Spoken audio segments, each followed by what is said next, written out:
The New York Mets have made a signing, and it's finally a signing I like. A signing I've been asking for a while, as they have gotten Taijuan Walker on a 2-year, $20 million contract with a player option for the 3rd year. This contract definitely does a lot of good things for the Mets that I want to get into. If you enjoyed this video, make sure to leave a like, comment down below. What are your thoughts on the Taijuan Walker signing, and what else should the Mets do? I mean, for me, the next priority obviously has got to be bullpen. We'll see what they decide to do. Maybe they want to just save the money for the extensions of Francisco Lindor and potentially Michael Conforto. That definitely is another possibility. If you're new here or want to make my day and make getting out of bed worth it, make sure to subscribe. So the Mets had been talking to Taijuan Walker, and I was like, I don't know if they're gonna get it done, because all these players that the Mets are linked to and are in discussions with, they get outbid, they go somewhere else, and it just seems that so much this offseason, players have been using the Mets to just drive up their prices and not even end up going to the Mets. But it was good to see that they're actually able to land somebody, and what I think is a pretty reasonable contract. I mean, Taijuan Walker,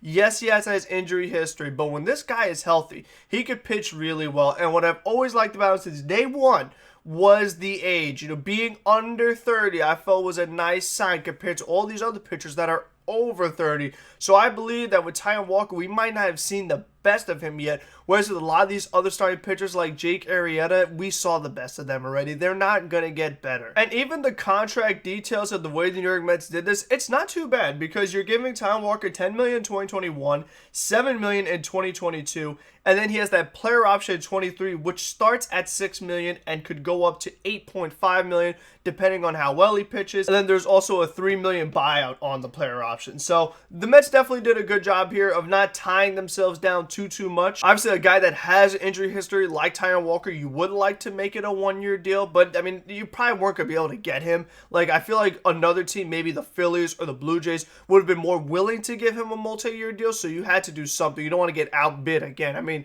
that really would have frustrated me, because the Mets have gotten outbid so much, and I feel that the options are pretty limited. It would have just been very unfortunate to get outbid again. Now, yes, Jake Odorizzi still is out there. I saw that Odorizzi was looking for 3 years, $45 million. That would come out to around $15 million per year, so Walker definitely is a cheaper option, and Walker is younger. Odorizzi was hurt in 2020 and did not pitch well, and like I said, is only getting older, so I feel that that one All-Star year that Odorizzi had, that might be the only All-Star year you'll ever see out of him. Meanwhile, Walker actually pitched well in 2020. Now, the good part about Walker being on a multi-year deal is the fact that Noah Syndergaard and Marcus Stroman are both going to be free agents next season, so that if one of them were to walk, you still have at least a starting pitcher in rotation, to the point where next year your rotation could be DeGrom, Carrasco, Peterson, Walker, and then somebody else. If you retain one of those guys, or maybe Joey Lucchesi proves something to you, you're just covered in a lot more areas. Because this year, if let's just say that Joey Lucchesi wasn't getting the job done as the number 5 starter to begin the season,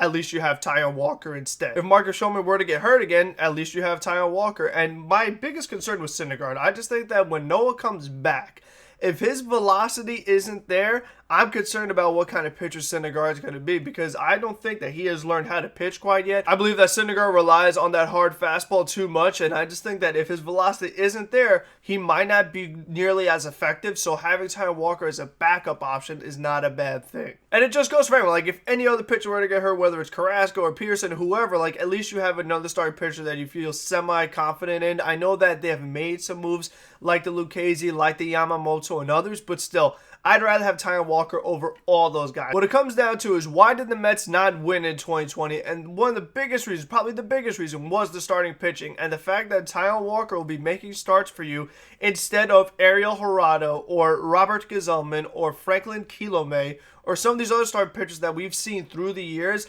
I think that might make a big difference for this team. Now, another thing to consider is that the Mets still need to make 2 40-man roster moves. Now, one of the obvious ones they could do is putting Noah Syndergaard on the 60 days. It's good to see that Noah is out there throwing, but they still don't expect him back until June. So if you put him on the 60-day DL, at least you can keep most of your 40-man intact. The 2 most likely candidates are Guillermo Heredia and Jacob Barnes. Now, if it was up to me, I would pick Heredia. The reason why I picked Barnes is because he's a reliever, and I think that as of right now, the Mets have still not signed another big league reliever. So in spring training, they're going to have a position battle with all these pitchers that are going to be battling for bullpen spots, and I want Jacob Barnes to be in the competition because I just want the Mets to improve their bullpen, especially with Seth Lugo out. Again, I say it a million times, but it's so important. Year after year, how many times have we said, oh, well, if the bullpen had protected a few leads here or there, Mets could have been in the playoffs?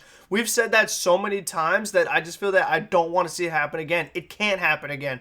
So they have got to make sure the bullpen is okay, and having all these guys in this position battle, you have to hope that at least a couple of them are pretty good. Whereas with Heredia, I mean, after adding Pilar and Villar and Almora, there isn't really too much room in the outfield. I mean, you're going to use more relief pitchers than you are outfielders, so I'd rather have more pitching. Anyway, I hope you guys enjoyed this video. Comment down below again, what do you think about the Taijuan Walker signing and what you would like to see tomorrow for Subscriber Saturday. So until then, be safe, be smart, be healthy. Let's go Mets. Finally a good signing.